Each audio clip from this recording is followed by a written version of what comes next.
High বন্ধু, দেখেন কে জোয়ার এসেছে।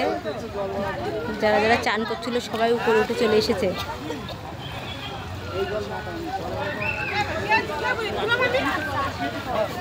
এই নৌকাটা পুরো এই জায়গাটাই ছিল, চলে গেল।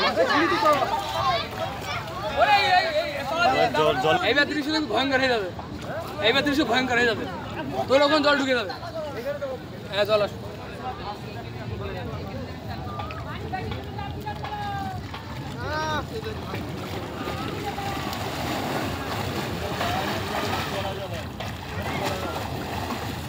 এবারে ঘোলা জল হচ্ছে। না না, এবারে জলটা ঘোলা। আরে বাবা, ওই জায়গাটা পাক খাচ্ছে, কি খাওয়া? এ পুরো চর তো বন্ধ হয়ে গেল, চর বন্ধ হয়ে গে, জল উঠে গেছে, পুরো জল উঠে গেছে। ওই জায়গাটা চরে মানে জল দেখাচ্ছিল না বন্ধু, এখন জল পরিপূর্ণ হয়ে গেছে। ওই যে জল বেশি হয়েছে।